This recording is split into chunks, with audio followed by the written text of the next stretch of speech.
ইউরোপের summer trip নিয়ে অনেক গল্পই শুনেছি, ভিডিওতে অনেক দেখেছি, ইউটিউবে, ফেসবুকে। অ্যান্ড আজকে সেই সামার ট্রিপের বা হচ্ছে হলিডে যেটাকে বলে এরা, সেটার একটা রিয়েল ভাইব নিজে এক্সপিরিয়েন্স করলাম। আমি এখন আছি স্কটল্যান্ডের একটা বিচে, আমার বিচটার নামটি খেয়াল নাই। অ্যান্ড এখানে আসলে সামার ভাইব বা সামার ট্রিপ এগুলো আসলে অন্যরকম। এখানে মানুষজন ফ্রেন্ড সার্কেল, ফ্রেন্ডস ফ্যামিলি নিয়ে ঘুরতে আসছে। তারা খাবার দাবার রান্না করার জন্য সব কিছু নিয়ে আসছে। অ্যান্ড এই যে আমার পিছনে সমুদ্র, সো সমুদ্রের পাড়ে বসে এরা রান্না করতেছে, একটু পরে আমি দেখাচ্ছি।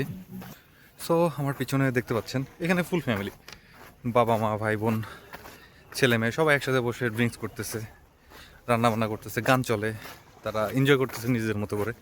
জাস্ট আস টাইম যেটাকে বলে, এখন তো নিজেদের সময়।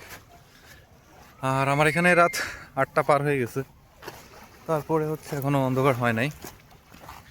আমি এখন রুমের দিকে যাচ্ছি, কতক্ষণ লাগবে কে জানে। সো হাঁটতেছি আর কি। ভালো, সবাই আসলে যে পরিমাণ পরিশ্রম করে ভাই, আনবিলিভেবল।